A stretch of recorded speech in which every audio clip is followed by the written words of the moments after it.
Hello, good morning. Thank you so much for taking the time to join us for this conversation on reflecting on transportation in Arizona. We'll be getting started shortly. My name is Serena Unrein, and I'm with the Arizona Partnership for Healthy Communities, which is managed by LISC Phoenix. We'll give it just another moment and we'll allow for a few more folks to be joining us this morning, but we are very excited to be co-hosting this conversation with the Arizona Public Interest Research Group, Arizona PIRG, this morning. Before we get started, just a few things to note. You can see us, but we can't see you. We're using the Zoom webinar format this morning. But even though we can't see you, you're going to be an important part of the conversation. So if you want to pop your name in the chat and say where you're from and who you're with, we would love to know who is in the audience this morning. And please, throughout the conversation during this webinar, we hope that you'll be asking us questions. I'll be getting to as many audience questions as we can, and we'll be taking those audience questions throughout the forum. So please feel free to go ahead and send your questions in the chat box. And finally, one more important thing to note, we'll be recording this forum and sending out a link to everyone who registered. So when you get to these really important things that our panelists will be sharing this morning, you can come back and revisit this conversation, share it with your friends and colleagues, and continue to advance these important discussions around transportation. Thanks everyone for going ahead and introducing yourself in the chat. It's great to know who all is here, and really nice to see lots of people from around the state joining us today. And we will have a conversation about statewide issues in Arizona, as well as get into some important topics around what's happening in different localities in Arizona as well. So once again, to introduce myself, my name is Serena Unrein. I'm with the Arizona Partnership for Healthy Communities, which is managed by LISC Phoenix. This morning's conversation on reflecting on transportation in Arizona is co-hosted by the Arizona Partnership for Healthy Communities and the Arizona Public Interest Research Group, Arizona PIRG. You'll be hearing from 3 expert panelists this morning as they reflect on all of the things that have been happening with transportation this past spring in Arizona. It's the first day of summer, so it feels like a good time to reflect on what's been happening this past season. We'll be discussing everything from the fate of Prop 400 at the legislature to Tucson adopting fare-free transit, and also how we can expand active transportation options around the state. Once again, a few things to note. You can see us, but we can't see you, but you are a key part of the conversation. So please contribute your questions, your thoughts, your ideas in the chat, and we will get to as many audience questions as we can during this forum. We will record this forum and send out a link of the recording along with any sort of resources that are mentioned to everyone who registered for today's conversation. I'll now introduce our 3 panelists. We have Diane Brown with the Arizona Public Interest Research Group, Arizona PIRG. We have David Longoria with LISC Phoenix, and Emily Yetman with Living Streets Alliance in Tucson. So I'll go ahead and have each of the panelists share their thoughts on transportation. So we'll start with the first question. You all come from unique perspectives with how your work intersects with transportation. Why do you care about transportation issues? And what's been top of mind for you as you've been reflecting on transportation and all that's happened in Arizona this spring? Diane, you're unmuted, so why don't I go ahead and start with you and have you share your thoughts? Sure, thank you. And thanks for folks for participating. And I say participating because we really, as Serena mentioned, do want to get to as many questions from you all as possible. And also thanks, Serena, for organizing this. For folks who aren't with us, the Arizona Public Interest Research Group, Arizona PIRG, is a statewide nonprofit organization. We conduct research, education, and advocacy on issues in the public interest, and we have a bent toward protecting consumers. And so when we talk about transportation, we look at it from a consumer lens and opportunities for consumers to save money by not owning a vehicle or not needing to use a vehicle as much if they're able to walk or bike or take public transit. but also looking at the air quality, public health benefits, and less associated risks to healthcare overall. We are part of a national network and have a platform called Transform Transportation, which really looks at the need to increase safe infrastructure for biking and walking, options to electrify public transit, so buses as well as rail, and then also to the extent that folks are driving, and we know that many of us are wanting to drive on a day-to-day basis, to have more transportation electrification options, so more electric vehicles. And again, all of these can help save consumers money as well as protect air and health. Top of mind for us this session, or I should say this spring, which really has been this session, has been Prop 400, as Serena mentioned. I assume we'll likely get into that a little bit more, but just the brief overview is it is a transportation tax in Maricopa County that the legislature needs to give authority to Maricopa County to put before voters, and it's kind of an all of the above transportation tax renewal that we'd like to see go. And it was vetoed by the governor yesterday, which we're very appreciative of, as it really wasn't what passed the legislature wasn't the proposed plan that really would have provided those options for Maricopa County residents and folks that come to Maricopa County. Thanks, Diane, and thanks for that, for your ability to distill Prop 400 in a couple of quick sentences. Appreciate it. I'll go ahead and have David share how his work intersects with transportation and what's been top of mind for you this spring. Thank you, Serena, and thank you for putting this together and bringing all of us together today. As Serena mentioned, I'm David Longoria. I'm a program officer with LISC Phoenix, and for us, it's really an economic and community development imperative. Equitable access to reliable and safe transportation is really essential to a robust economy. Even in the day of digitization and remote work, we still very much exist and live in a very mobile economy. And so to the effect that we can connect and move people around effectively, but especially those who don't have equitable access to more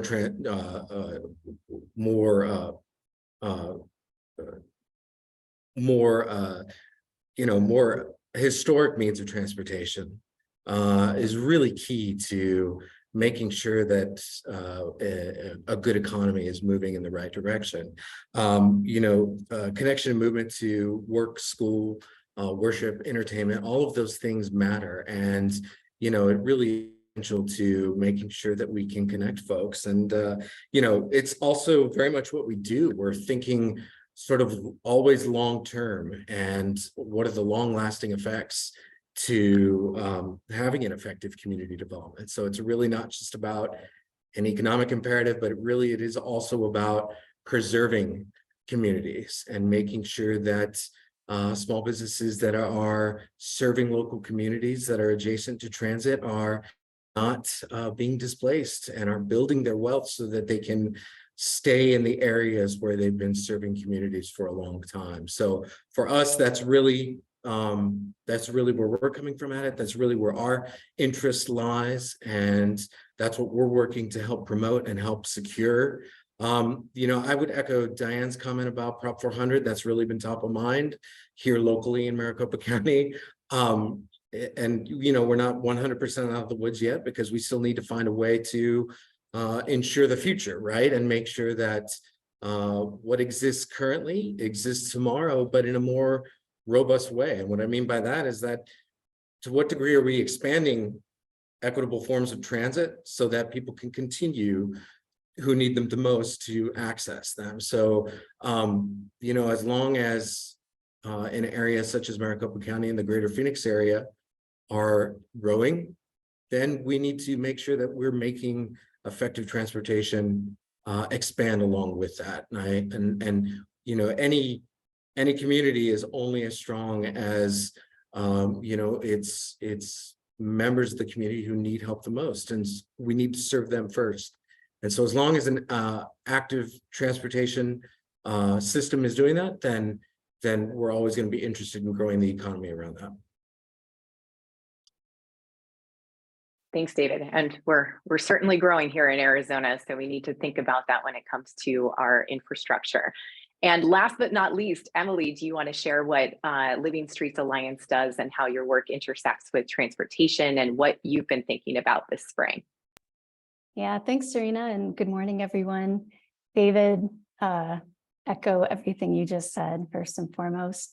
So a little bit about myself. I'm the executive director of Living Streets Alliance. We're a nonprofit organization based in Tucson, and we operate around a vision of streets as public space, living public spaces that connect people and places. So a lot of our work is thinking about how we can cultivate streets to do more than just move people, but also to move people well from all walks of life. So we do that in a number of ways. We get to work with a lot of different community members, individuals, groups, as well as elected officials to envision what that can look like. And then we get to do a lot of really creative demonstrations of that, whether through murals in the street and traffic calming measures, or through open streets events where we invite people to come experience car-free streets for a day, really giving people a chance to feel what it's like to have that vision become real.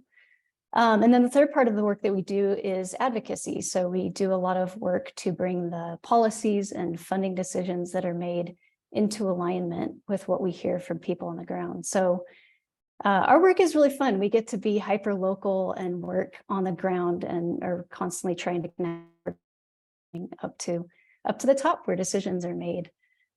So in terms of what that means right now or this spring, I'm really excited because after almost 12 years of doing this work in this capacity, we're at a really, really pivotal and exciting moment in time where there's a huge amount of funding that's going to be coming to our state from the federal infrastructure bill, that we, could finally fund some of the things that we've been hearing all along that people really want and need. And so there's this huge opportunity to get it right. And that's really exciting, and something I, may never see again in my lifetime. We may never see it again.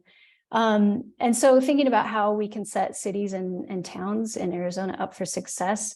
And that's tricky, right? Because the other thing that's been really top of mind for us is the intersections of transportation with other really important issues. So we're thinking a lot about housing, and through work that we've been doing more recently, hearing a lot of concerns around change, right? Change is scary, change is hard. And so really understanding what change could look like and the trade-offs that come with either making a decision in one direction versus another. Those are conversations that we need to be able to have together. So thinking a lot about that, and you nailed it there when you talked about gentrification and displacement, David. Those are things that are, coming up a lot, I think, in our major cities, but they're going to come up for smaller cities too, and towns as well. So thinking a lot about that and excited to explore that in more depth today with you all. Thanks, Emily. All important things that we should be thinking about. And that's one of the reasons that we're having this webinar, is so we can start sharing those ideas, tackling these questions together. So just a reminder to our audience that you're part of this conversation. So if you have questions about how we can do things right and really set up our cities and towns for success, and if you want to start noodling over those ideas together, that's really what this morning is all about. So we want you to be part of this conversation. I am going to start with Prop 400. And I know that if you have been paying a close attention to transportation this spring, you might be a little bit tired of hearing about Prop 400, but since so much has happened just in the last 24 hours, I want to make sure that we address that. And Diane, I'll have you go ahead and start, because I know that you've been doing a lot of work on Prop 400 through Arizona PIRG, and the Coalition for Transportation Choices has been involved. So I want you to go ahead and share what's been happening. You gave some background on what it is and why it matters, but where do we go next now that the governor has vetoed what came out of the legislature? Sure. So I can kick it off, and David may want to add a few cents to this, or his sense to this as well. So just I won't go through the whole kind of history, but a couple of, I think, key background points for folks to know. So Prop 4 was passed by the voters in Maricopa County in 2004. It's basically a half-cent sales tax, and it helped really kind of get light rail off the ground. So as folks I think probably know, there's light rail Phoenix, Mesa, Tempe that connects with one another and help to kind of build out that system, which is continuing to be built out today. That tax is set to expire at the end of 2025, meaning that the voters need to reauthorize it so that we can continue to maintain current infrastructure, but also look at expansion, as folks have noted, population growth, other opportunities economically, as well as for consumers to be able to get to work, to recreate, all of the above. Maricopa Association of Governments, which is comprised of the mayors and tribal leaders within Maricopa County, form together the Maricopa Association of Governments, and they ultimately have kind of determined what they think makes the most sense is kind of that all of the above transportation plan to go to voters.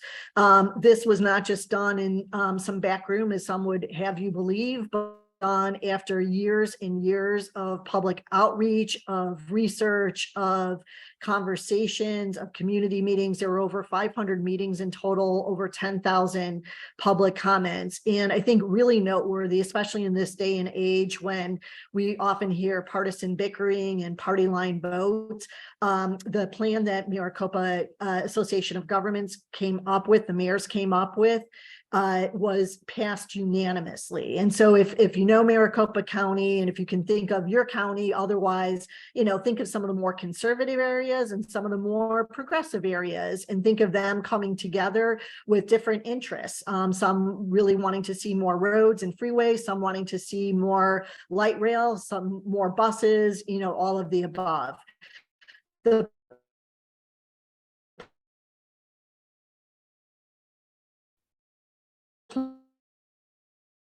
Diane, you went ahead and, or Diane, you're cutting out a little bit.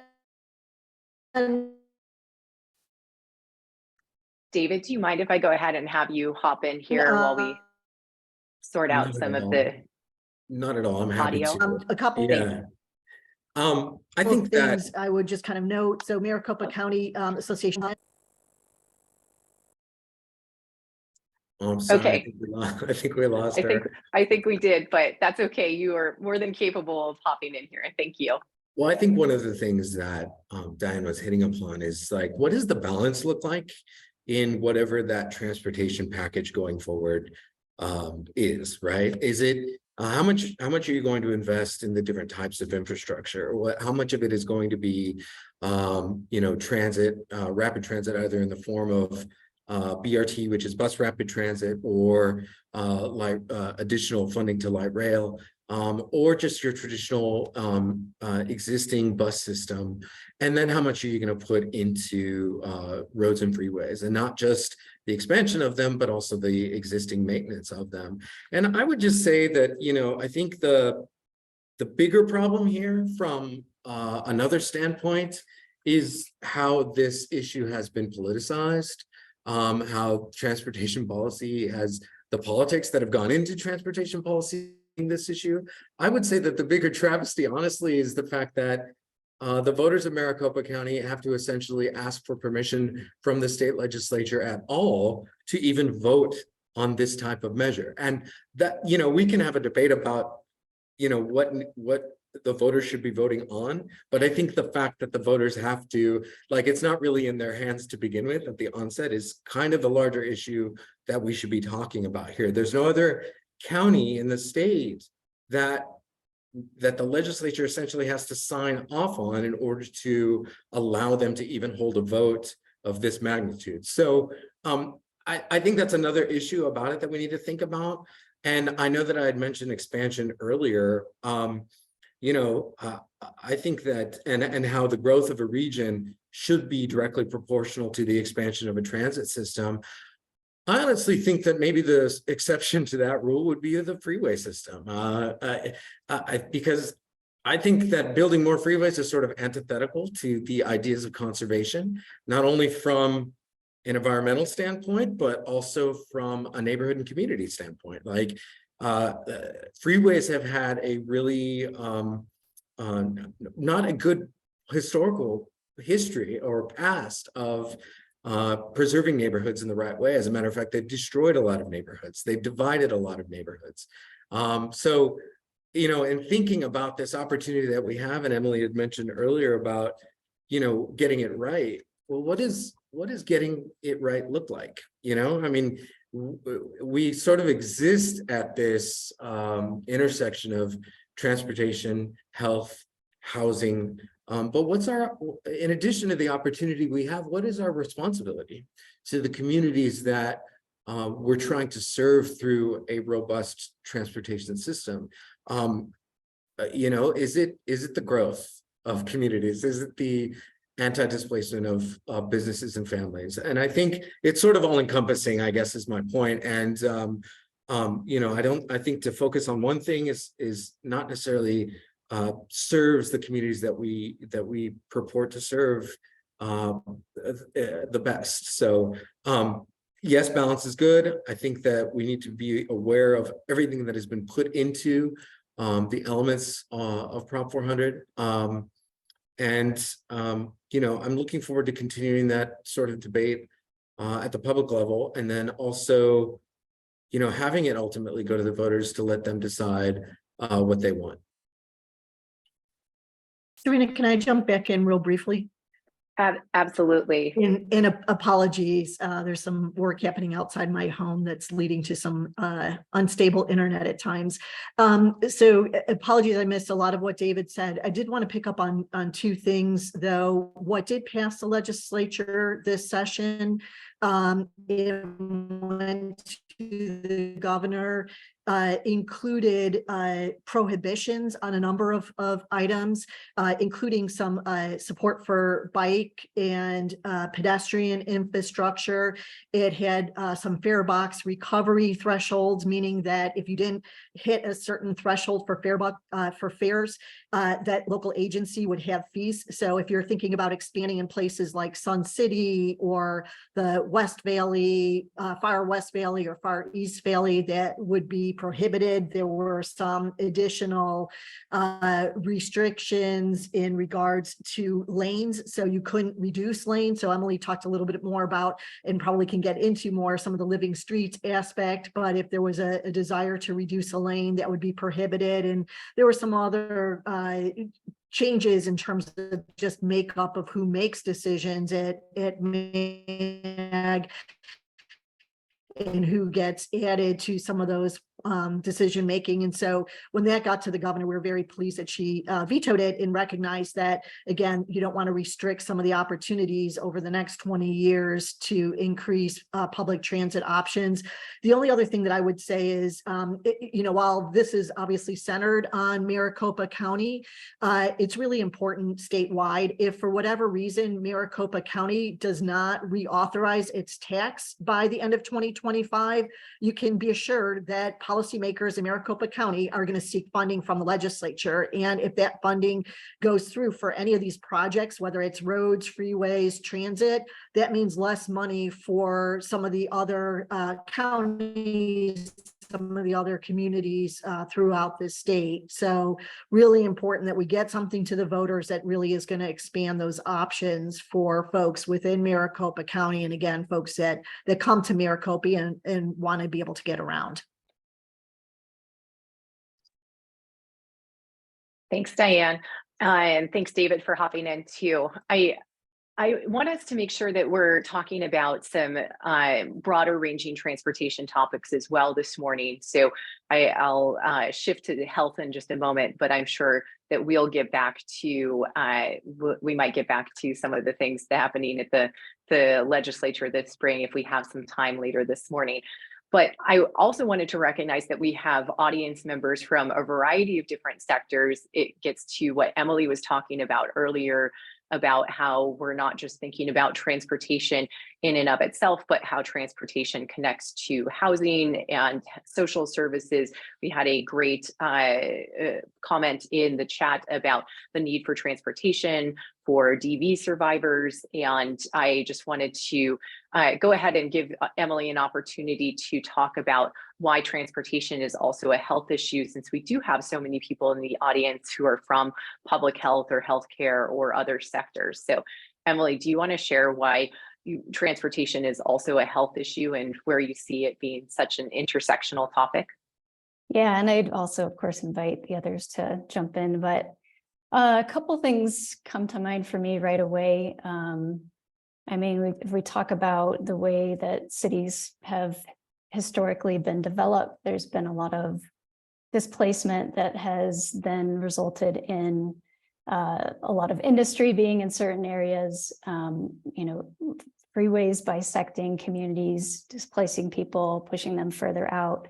And the reason I bring these things up is because, and I've heard this said many times by many of the same people in this room, right? Like our zip code matters, like the place that we live, the physical geography of where we live actually has a really big effect on our health. And transportation is a huge factor in that. So, if I live in downtown Tucson, I can hop on the streetcar. A lot of the services that I might need are really close by. There's decent bike infrastructure if I want to ride my boys to school on the back of my bike. So I can make choices that are healthy, where I don't have to sacrifice, time, money, a number of other things that would be trade-offs, right? If I lived in a different part of town where I had to make those sacrifices in order to get to where I need to go for very basic things, getting to school, grocery store, picking up meds, you name it. So transportation is huge for that. And that's why the more we can build options into our transportation system, the more we're giving people ways to not have to make those trade-offs, right? So it doesn't necessarily mean that every trip has to be by bike or every trip has to be by car, but maybe the trips that are within, a mile of my house, I can walk to when it's the winter and it's nice out in Arizona, and I can bike to in the summer when it's a little bit hotter. And then when I need to go further away, going to Costco, need to load up, that's a car trip. And then maybe going to visit a friend is hopping on the streetcar. So it's about giving people a lot of options that are all, affordable, reliable, have some movement, hopefully built in sometimes too. I think that's a really, oh man, I was just reminded, like, how stressful is it to have to drive everywhere when being stuck in traffic? You think about the health impacts of like being that tense, and imagine getting that time back and not having to negotiate and navigate that stress every single day. So there's some really direct, I think, health impacts, but I think some of the other things that maybe are byproducts that we don't consider as much as when you think about the sheer volume of asphalt that we're talking about, that's scary. You think about, increasing temperatures, especially here in Tucson and in the Phoenix metro area, and that's not going to change. Those are just going to go up. And when we have a public health emergency, right? When we hit certain temperatures, what happens if the power grid goes down? There's some real risk, and I know that there's been a lot of attention and news around that, but what happened if we instead tried to reduce asphalt? I mean, wow, how amazing would that be? And then of course, air quality, if you're living closer to freeways, the air quality is going to be worse, but yeah, sometimes the people who are already biking and walking have to breathe that air more regularly. That's more exposure for them. There's so many links, but I'll let others jump in here too. I could just pick up on that part of kind of air quality. I think it's really important also. I think, we probably all have had that experience of being behind a gasoline powered, diesel powered vehicle and seeing the the kind of exhaust come out and breathing that in. Important to note that those gasoline, diesel powered vehicles are significant contributors to some of the air quality and climate impacts. And for folks that suffer from asthma or other respiratory illnesses, there's a lot of links and research that show some of those issues exacerbated by current kind of vehicle travel. I'd encourage folks to check out the American Lung Association State of the Air report to just kind of look at how your county ranks and look at some of those solutions that also have to do with vehicles in there. So I think it's important to recognize that current sources of getting around from place to place aren't clean, and so they do have a direct impact on our health. And the more that we do have those options, the more that folks are getting some of those polluting vehicles off the road. And again, it helps to also kind of relieve some of that congestion, which also contribute to some of those air issues. Yeah, I mean, I will echo what both my colleagues have just said, and I will just sort of add to that. I mean, if you can't safely move yourself, your family, other loved ones to wherever it is they need to get to, work, school, doctor's appointments, access to food, then you can't enjoy, a healthy quality of life. And with respect to what Emily said about freedom of mobility, as long as I think that those choices, the choices that you wish to move yourself around and also need to be supported as much as the provision of transportation itself. I think they go hand in hand, and you can't have one without the other. But yeah, a safe, effective, equitable, accessible, affordable transportation is key to a healthy lifestyle. It just is. Those are all really good points. Thanks for helping to illustrate why transportation is a health issue. And I'd be really interested to know what each of you think are the best policy options for helping us get to this vision of having the freedom of transportation options, of having cleaner air. If you could wave your magic wand and pass something at either the local level, the state level, the federal level, what would it be? And don't let me limit you with your dreams. If there's something that you want to have, solutions that you have for different levels of government, then by all means, go ahead and share them. Can I just make a quick plug for high capacity transit between Phoenix and Tucson, because that would be dreamy. So I'll come back to others, but plug for that first and foremost. Diane, what else do you want to add to the list? I was besides? waiting for David. I guess overall vision for Arizona would be that there really are transportation options no matter where you live in the state. So it may be in, I would say, public transit options, so that you have options to get around without owning a vehicle. Again, many of us basis, or at least a few times a week, but that would mean different things for different parts of the state. So kind of an overall, kind of requirement that every place has the ability to be able to get to work, to get to school, to get to doctor's appointments without needing to own a vehicle. And so that could be buses in some areas. It could be van pool services in other areas. It could be car sharing opportunities in others. But that there really is an opportunity to link up different parts of the state with what the needs of that community are, and to make sure that a transit system is really a system, and it isn't just, what do we have in Show Low, but how does Show Low connect to Flagstaff, and how does Flagstaff connect to Phoenix, and all of those various aspects that folks can get to from one place to the other, because there's that regional and state cooperation.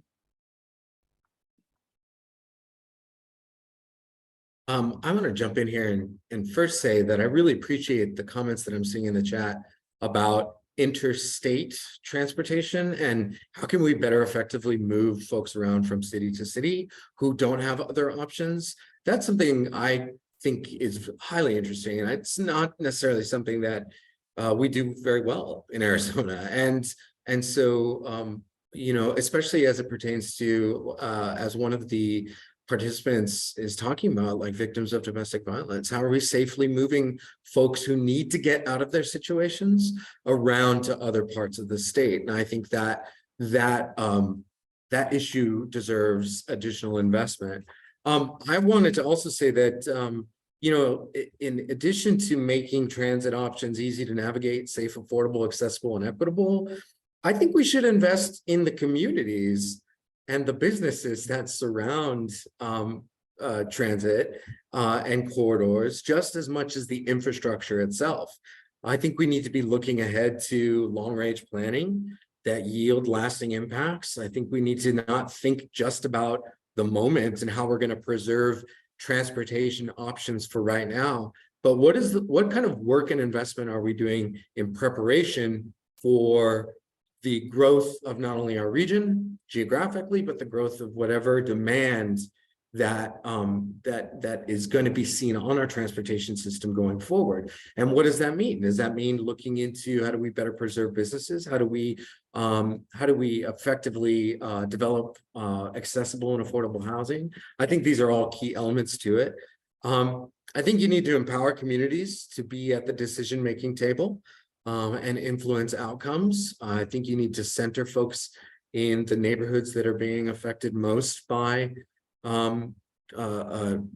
additional or new transit infrastructure investment. I think we could go a long way by creating community ownership models and structures in which business communities and neighborhoods that that are being served by them have vested interests in seeing you know, businesses thrive and community centers places of gathering and art spaces actually thrive that are owned by the actual communities that exist within them. So I think putting as much effort and as much thought into investing in the actual communities that are affected by transportation is really key. Thanks, David. I'd be interested in hearing from this panel about how we actually do that. How do we engage communities? How can we prioritize historically underrepresented communities in our transportation decision-making? And Emily, not to pick on you, but I know LSA does a lot of thoughtful work on this, so I'll let you start. Yeah, thanks for that, Serena. It's different everywhere, and that's really key. It's not easy work. So I think just like acknowledging that, saying that gets us closer to being able to do it. But we've had the honor over the past couple of years of getting to work on the ground with a number of different communities in Tucson, both around climate action and also around future high capacity rail corridor. And in both of those experiences, our approach has been as much as possible to enlist folks from these communities from the very, very beginning. And that can take the shape of an ambassador promotor program where people who live in the areas are actually paid to be part of the team and be at the decision-making and conversation table as it's happening in real time as part of the project team. And that's a really, really great way for people to connect authentically. So instead of, you know, me being the person to go out and talk with folks, people in a neighborhood get to talk with someone from their neighborhood who they already know and trust, and who's going to tell them the truth about things. So I think moving towards that model and engaging communities from the start is really key. There's also a really huge opportunity for trust building capacity building there. So really, like as David mentioned, like investing in those folks so that they can be learning how to convene meetings, facilitate meetings, build power with their communities, so that even once the projects are over or onto the next phase, they've built enough capacity together to be able to continue to be involved and know how to navigate the decisions and the systems that are in place already. Because that's not easy. Like that's a really hard thing to know how to do if you're someone that doesn't work in transportation all the time. So those are a couple things. And I also think there's a lot of layers of involving people from different parts of the community at different parts of the process too. So we get to do a lot of really fun things here in Tucson, where we interview with ideas for artwork that can then go in a traffic calming measure, like a traffic circle. We'll do a big block party, a day where we get to bring everyone out and they get to create it. And that way, the idea, the solution, the idea, the artwork, and the actual creation of it was all rooted in community. So those are ways of getting people involved at different points or throughout. But they have lasting effects too, in terms of people feeling invested, feeling like they are seen and heard in the process. Results. So this is obviously a neighborhood scale, this picture that you see, but these things can scale up. And so I think thinking about it from the start and thinking about how you can be layering in people. Partnerships are huge. So I love seeing how many people are in this room today from different facets of Arizona, working in public health, working with domestic violence. I mean, yes, like those are great partners, because those partners are going to know people in the community that you aren't going to know if you're working on these projects. They're going to know about how to navigate sensitive issues, and I think know how to talk about them too. And we all need to, that's important too. We all need to know how to talk about these things so that we can hold space for them and acknowledge harm. And then before we can move on and think about what comes next and what is possible. So those are just a couple ideas, but happy to talk more about that if we have time later. I love the word authentic that you used, Emily, and I think that that's just really, really important. I think too often we've seen folks go into a community, whether it's typically unrepresented, or they tend to get a lot of attention, and it becomes often more of a dog and pony show than a true like listening, kind of opportunity. And some of the most effective outreach that we've seen from municipalities or from the state has really centered around going in first and foremost and working with some of the community leaders to kind of develop whatever that set of communication might be. Some of it is really centering around more of a conversation than let's tell you what we're doing, to really kind of hear what people have to say and where people are at, and having that knowledge and just kind of understanding for the conversation overall. Some of it is, I think for most of us on the phone, it may seem as no-brainers, but it's having those languages represented. So if it's a predominantly Spanish speaking community, making sure that there are folks that can have that dialogue in the language that is going to be most relevant for folks overall.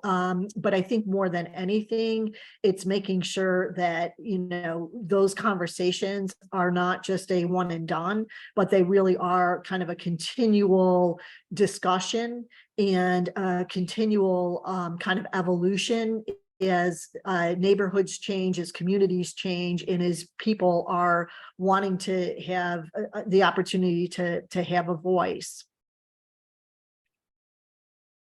The underlying theme that I think, or thread that is going throughout here, is that relationship building and trust. And these are obviously things that take a lot of time. And restoration of trust is even more difficult, right?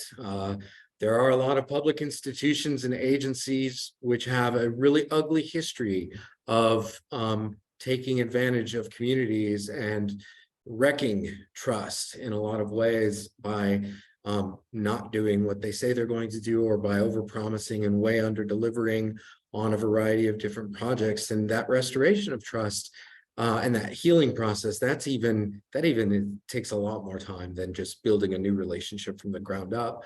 But it's essential to centering those who have historically been on the margins and making them part of the decision-making process. It does take time. It's not easy. The problem with having these discussions is that the practical application of a lot of these ideas is way more difficult than talking about them. Talking about them is very simple, but actually going and implementing them can be very difficult, very time consuming, but it's essential to the work. If we want to do it right, going back to the theme of getting it right and our responsibility to these communities, then we have to build trust. We have to go into these communities and listen, as opposed to going in and telling them what we think they need, and then continuing this legacy of overpromising. We need to change all that, flip it on its head completely, and really make community members, entrepreneurs at the center of these decision-making processes. Thanks everyone for chiming I in could on that. just add a little bit more on this. I was just going to just wanted to add a little bit more on this overall. I think, you know, it also has to kind of go both ways. So while certainly we need those that are kind of making decisions and trying to pull information together to, you know, kind of be front and center in outreach to the community, we also need to make sure that we're showing up to these meetings and opportunities. And, you know, I've seen some really great comments in the chat, and for folks that are working, whether it's with domestic violence, working with seniors, working with low income, we need folks that can speak from their experience. They don't need to be experts. They don't need to need to have stats, but, you know, items like safety, items like shade, items, you know, that are people's day-to-day experiences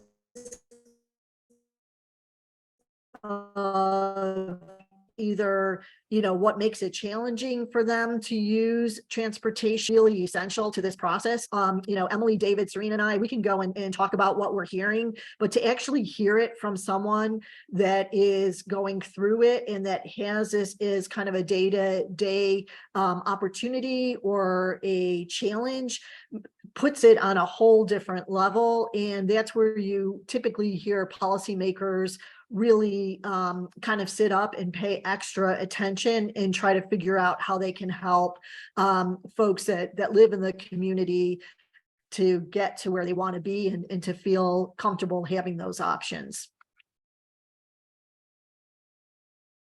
I just want to pick up on some of that, Diane, if I may, because I think you hit upon something important, which is I think that agencies and institutions need to shift their priorities in terms of, and this goes back to what you've said a little bit earlier about, like, what is the right balance in terms of like what we're going to offer for an effective and efficient transportation system.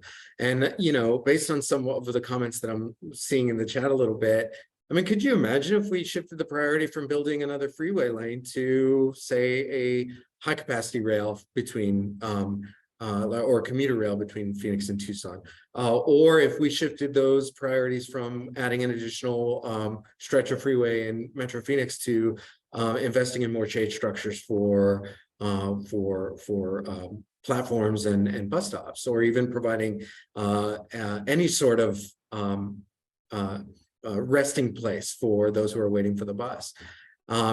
And going back also to what I saw in the chat in terms of like a, you know, this last mile issue, which of course is what do folks have be their front door and their light rail platform or their bus stop, and the total lack of, in many instances, facilities or amenities between that in that walk, and that itself is a transit, right?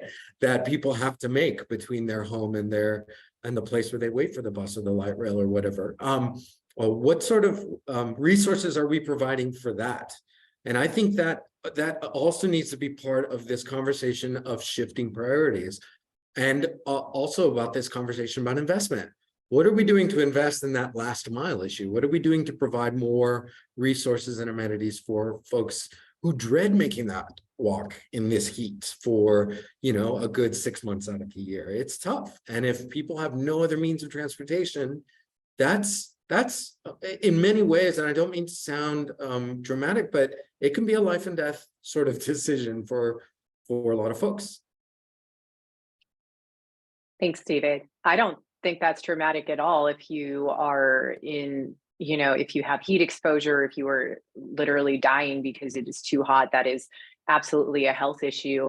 And I wanted to come back to a comment that Justine had made to the panelists in the chat, that the National Body of Pediatricians had recently come out decrying the violence on our roadways and just the things that happen with car crashes and how that impacts the children in our community. And I think there just is this increasing recognition that transportation and pedestrian and bicyclist injuries and fatalities are also a health issue, because certainly if you are injured or pass away, that is absolutely a health issue. So I'd like to shift the conversation to walking and biking and talk about what is on the mind of people who are active transportation advocates. For a long time, we heard about complete streets, the idea that all users of all modes can access streets safely, equitably, and easily. And then Vision Zero came along after complete streets, the idea that the goal should be to have zero deaths on our roads for any users of any modes. And I just be really interested, since I know all three of you think about active transportation policies, are these policies still things that we should be striving towards? What policy priorities are you really trying to work on these days? Yeah, I'll Emily, jump and just say that, Vision Zero is real. It's been proven in other countries to work. So it's not like it's pie in the sky, something we can just hope for. There's actual strategy, there's data, there's proven strategies that work, that greatly reduce, if not entirely eliminate, severe crashes that result in death. And it's amazing when you just think about, we had 99 people lost in our streets to traffic violence in Tucson last year. And, the fact that we're not up in arms doing everything we can immediately to try and curb that is kind of amazing. And I think that that's why Vision Zero campaigns are so critical, because it's drawing attention to the fact that this is entirely preventable. This is just about making decisions and having to then stand by them, even when it's not easy, when it means doing something that's maybe unpopular or that's hard, right? But it's worth it. I love thinking about, I saw it once, someone said, what if we took every K-8 school and we drew a half-mile buffer or mile buffer around it, and we thought about concentrating all of our enforcement, traffic calming, encouragement, everything to really make those safe zones for people, especially kids, right? But thinking about really make those the safe places for people so that there's not going to be dangers in the streets from traffic. And, when you do that, you realize that it starts to encompass, similar like Tucson, it encompasses almost the whole city, very few gaps. So I think there's so much to be done, but I think the linchpin is that it requires political, it requires our politicians, our elected leaders sticking their neck out and saying, we are going to do this, even though it's going to be hard. It's worth it, because my kid, your kid, my grandparent, they're all worth it. We are worth it. And I think everyone who's here today can agree to that. I think very few people will disagree with that. But I'm excited to know too that there's a lot of support coming from the federal infrastructure bill to help make that happen too. So we just need these policies to happen, and we need them to have teeth so that they can actually be implemented and have binding language included in them. And just to hop in, Emily, do you think that the best policies, the best Vision Zero policies happen at the local level, or is that something that you'd rather see at a statewide level? What is your dream scenario for a Vision Zero policy? I would say it'd be great if the state adopted one. I think that it's going to be useful though for local jurisdictions to have them, because they're going to understand their community and the nuances better than anyone. And I say that in thinking about if we start talking about policing, right? Policing can make certain communities feel very unsafe for the people that live there. And so if we're talking about strategies for bringing down traffic crashes, we might need to apply different strategies in those communities and then focus more on the way we're building our streets or on education or things like that. So I think working at the local level helps us to be much more creative and specific with what we propose. Whereas I think setting something up at the state level is about vision and about a commitment and saying this is important. So I think both are needed. But love to see it start at the ground level here in communities. Thanks, Emily. David or Diane, do you have other things to add for active transportation policy priorities? Yeah, I think that it doesn't matter what you call it. So often we get tied up into the naming of these things, and whether it's complete streets or Vision Zero, commit to the elements of it, I think, is what's key, right? Commit to actually creating safer streets, commit to investing in transportation alternatives, commit to investing in new technologies that are making not only just the streets and roadways within cities and towns safer, but the freeways and the highway system as well.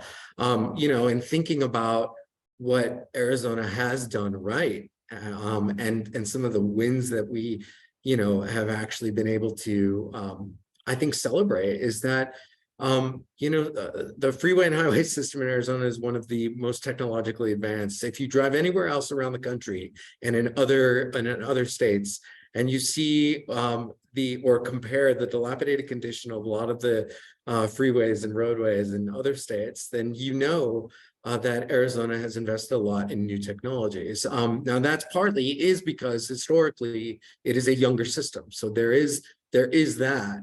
But I mean, rubberized asphalt is a low impact surface that was developed in Arizona. The Hawk Light was invented and developed in Tucson. These are technologies that are lending towards and promoting a safer experience no matter what your mode is. And I think that increased focus on that and just committing to the elements of whatever you call it, Vision Zero, complete streets, then that's the key. But actually putting some teeth behind it, and to get to Emily's point about enforcement, if you will, like actually making them enforceable and carrying out those enforcement priorities as well.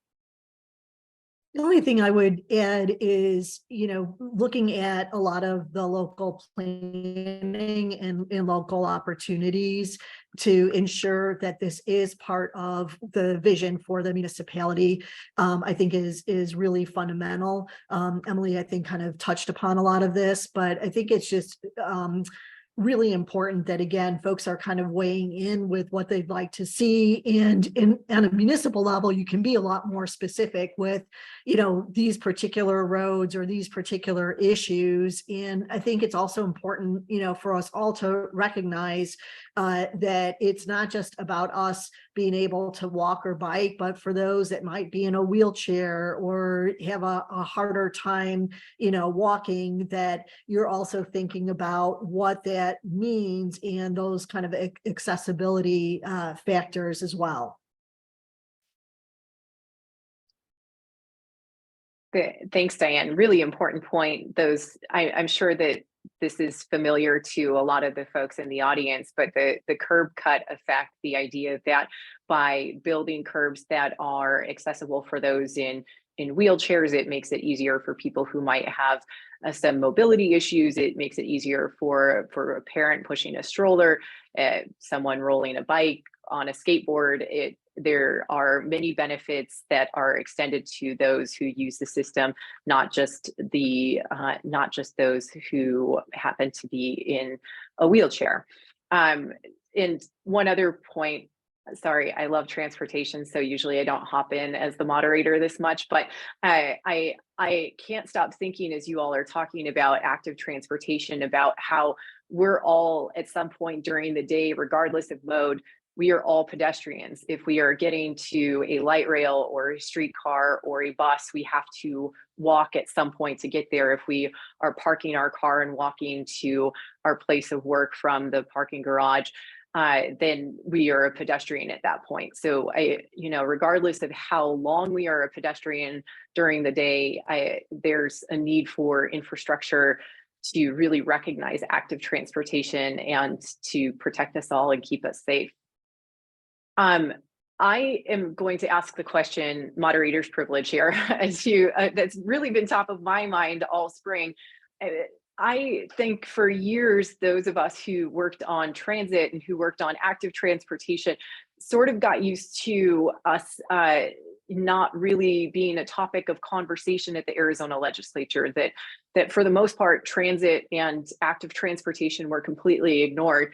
So it took me off guard to all of a sudden see that transit and active transportation were really getting a lot of attention, and a lot of it not very positive. So I just am kind of befuddled. So I'd like to ask this group of experts, why, after all these years of ignoring active transportation and transit, did the Arizona legislature become very interested in these topics this past spring?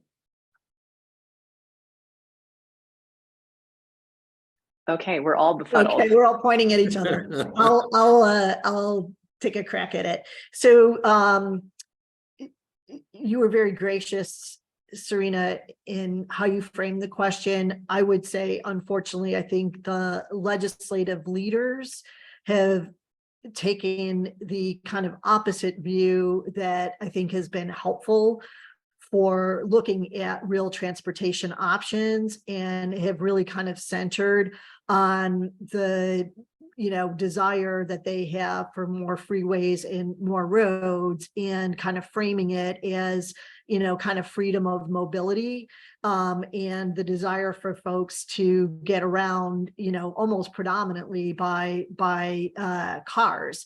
And and this is, I think, unfortunately, a very fortunately it's a very narrow view. Unfortunately, it is leadership view in our legislature. And I think we saw that not only with Prop 400, as we discussed, but also there were a few bills related that really would have had negative impacts on active transportation, on kind of excluding that from some of the plans that the municipalities do is kind of a requirement, kind of any tracking of vehicle miles traveled to have better, kind of insights as to what's happening. And, I think it's important for us to recognize that I don't think transportation is a partisan issue, and I don't think public transit or active transportation is a partisan issue. I think if Prop 400 would have come up for a vote, the way that the MAG plan, had proposed, it would have passed and the governor would have signed it. I think it is really just a few folks that really are thinking that more cars can reduce in more lanes, can reduce more congestion, and that really dismiss the value of light rail in particular, and the number of vehicles that can take off the road, the essential health workers that used light rail to get to their jobs during the pandemic. David rattled off a set of other folks, whether it's seniors, folks in the disabled community, students, business folks that prefer to use public transit. So unfortunately, I think this has come up because there are a few of those leaders in the legislature that really, prefer to expand roads and not allow items like light rail to move forward. Diane, I will 100% agree with everything you just said. And things that I think are happening, or maybe I can speculate a little bit here. I mean, if you think about how much Arizona has grown and how many people have moved here, there's been this huge shift happening. And if you think about the massive, massive amount of money that goes into our transportation infrastructure, I don't think that's been top of mind for most people for a long time, but that's shifting. And I think people are realizing what they want and what they need. And now they're saying, why can't we have it? And the answer is, oh, there's not enough money. And that's actually not true, right? And so I think people are waking up and realizing that we have a hugely subsidized freeway system, and there's so much more that could be done with that money. And so I think there's a lot more people demanding now, like, to bring that into alignment with their vision. And of course, I think there's, politics and bipartisan, or all of that good stuff happening. But I guess also want to point out what could be more American than having the options to move freely, right? Like the freedom to move no matter who you are. And I think that's something that to me makes this a nonpartisan issue. It's like, this is one of our most basic human needs, is to be able to move freely. And it's an interesting time. I'll be curious to see where it goes from here. But imagine, right, if we took all of that funding that we use to subsidize our roadways and instead invested in making transit free for everyone. So you don't have to speak the right language to read the cues about how to pay to get on, right? You don't have to have money. You don't have, just the amount of obstacles, right? So much is possible when we think about shifting our priorities, and the amount of money is there. I think that's why it's becoming a hot topic too. I think both of you have made really, really great points. And just to sort of pack on some more thoughts regarding everything that you just said. So first of all, Diane, to your point about transportation not being a partisan issue, well, it wasn't, right? Until last summer, right? All of a sudden it has become one. So I think it's partly that, it's partly people have seen this or looked upon the current state of transportation as an opportunity to seize and make it political. So I think that's part of it. And it's partly, Emily, something you touched upon, which is the growth around the state, certainly in the Phoenix metro area, which has consistently been the first or second fastest growing region in the country for the last several years. I think the writing is on the wall. I think the legislature is partly paying attention to issues regarding transportation because it has to, because it was able to, for a long time, have this, awesome brand new sort of system that they didn't have to worry about, that was running relatively smoothly. And now they really have to think about what is our plan and how are we going to address growth going forward. So I think it's partly because they don't have a choice anymore. And if they need to start thinking really about what those investment priorities are going to be for what the future of transportation looks like. And it's partly an opportunity to be political, to be quite honest. I think it's a little bit of both. Thank you. Thank you all for answering the question that's been top of my mind. So I appreciate it.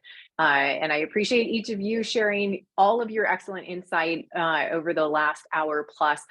We are coming to the end of our time, and I want to give each of you a couple of minutes to share your last thoughts. So, 90 seconds to 2 minutes. And before we wrap up, I just really want to say thank you to everyone who came and shared your thoughts in the chat. The audience is always a really important part of these conversations. We'll be sending out a recording along with links that have been mentioned, including things that were shared in the chat. So thanks to those of you who shared resources. And if there are topics that you would like to hear us dig into more in the future, please feel free to reach out to LISC Phoenix or the Arizona Partnership for Healthy Communities so we can continue these conversations, because I just think that it's really valuable to reflect on where transportation is at. So with that in mind, I will turn it over to Diane for her final thoughts. So I'll go same order as we started: Diane, David, and then Emily to wrap us up. Great, thanks. And thank you for folks for, kind of spending the time with us, and again, for the comments in the chat. I know I didn't catch all of them, but there were some really good ones and some good thoughts that I know I will be thinking about and figuring out how to better kind of integrate in some of the work that we do. I think my closing thought would be just kind of reiterate something that I said earlier. I think it's really important for those folks, that are paying attention to this, that care about transportation, to weigh in, whether it is on your local municipal level, whether it's on the state legislative level, whether it's, through ADOT opportunities. But it's really important for kind of your story to be shared and to bring in other folks that are, part of the community that you work with, to kind of share their experiences and share their thoughts and ideas. And for folks that are part of those decision-making entities, to do the kind of reach out in the community and to listen to folks overall. I would also just reiterate that a lot of these issues really aren't partisan. If you look at the Maricopa Association of Governments, it's really kind of a mix of Republicans and Democrats. If you look at, again, the legislature and folks that would have voted for Prop 400 as MAG envisioned, it would have been a number of Republicans as well as Democrats. And so I think it's just important that we're letting elected officials from both sides of the aisle be aware of the interest and the concerns and the opportunities that we'd like to see when it comes for transportation options. Thanks. Thanks, Diane. David, final thoughts? Yeah, and thank you, Serena, again for moderating this discussion and bringing us all together again, and to my fellow panelists today for their thoughts and their expertise. I'll just say that think about our approach to transportation and making it effective and accessible and equitable from an economic standpoint. There's a lot of investment that's going into different localities around the state. There's a lot of interest being poured into the growth of our communities, and with that growth and with the influx of folks that are coming in, how do we build a transportation system that reflects and supports, but is also going to foster and cultivate that growth going forward? I think that's key. But then again, bringing it all back to local communities. And what are we doing for local communities? How are we investing in them? How are we giving back? How is a system supporting them, giving back to local communities and the small businesses and entrepreneurs that support them? I think that's really key, and that's what we need to keep our eye on going forward. Thanks, David. And Emily, do you want to wrap this up? Yeah, and I guess I'm kind of going in a circle back to where I started with kind of this opportunity that we have right now. And I think one of the hardest things about being in transportation advocacy is knowing that, like, a lot of the decisions or the things we're seeing right now are a result of decisions that were made 20 years ago. And so I try and keep that in mind, that a lot of the action we're taking right now is for the next generation and the generations that come after that. And so I guess I just want to end on a note of perspective and thinking about priorities. This patch of asphalt in front of my house, how much do we as a community want to prioritize and commit the next generation having to maintain that and, forever, versus, what could we instead do with that investment if we put that money into something else, like quality public space or great after school programs, or you name it. Like, there's so many ways we can start to rebalance if we start to imagine our streets and our transportation differently. So I'll end on that note of just thinking what's possible, and then getting out there, really encouraging everyone to start voicing that vision and talking about it, because it's going to happen the more we push for it. Thanks for hosting us today. Thanks, Emily. I can't think of a better way to end a reflection on transportation than thinking about how these decisions will be impacting future generations of Arizonans. And I just want to say thank you to Arizona Public Interest Research Group for co-hosting. On behalf of the Arizona Partnership for Healthy Communities at LISC Phoenix, thank you to our panelists. Thank you also to Living Streets Alliance for being part of this important conversation. And thank you to all of our audience members, because you are so important to these discussions. So I hope that you'll continue this conversation offline. You'll be getting a recording link and links to all of the resources shared today. And please keep in touch and let us know what we can be discussing in future conversations around transportation. Take care, everyone. Have a great day.